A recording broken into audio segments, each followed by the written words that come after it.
This is I've Got Scars, baby. What would you say to someone who has experienced a trauma, a family trauma?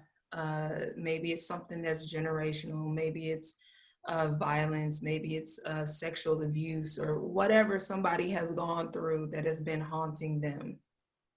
What would you say to that person who's just like, I don't know what to do with it. I really don't want to deal with it. Uh,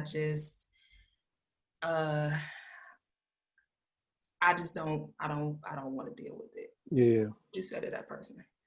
Well, I would have some questions first. I would ask, why don't you want to deal with it? I would ask, if you've never dealt with it, I would ask, how do you think you would feel if you dealt with it? I would ask them, do they feel like they're whole, healthy? I would ask some questions to get them to think about it. Mm-hmm. But then I would say, if you have been wrestling with it and dealing with it or trying to not do it alone. Mm-hmm. Like, this is the time to talk to a professional, a therapist. If you're not comfortable with a stranger, do you have a mentor? Do you have a pastor?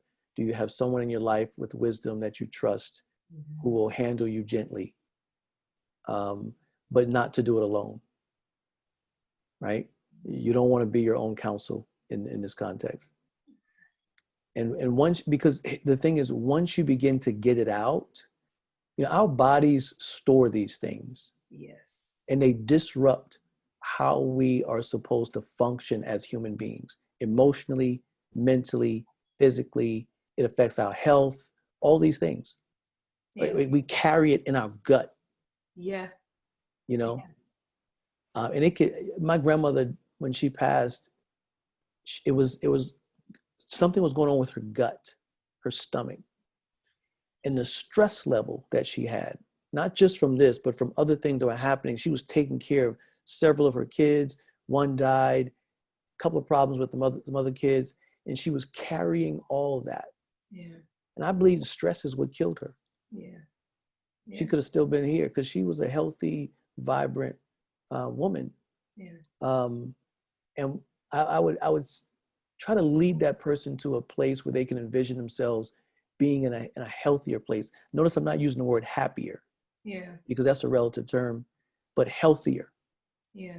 More whole. Because if I can get them to see that, then they may consider at least talking about it with someone. But the biggest thing is, once they're ready, not doing it by themselves.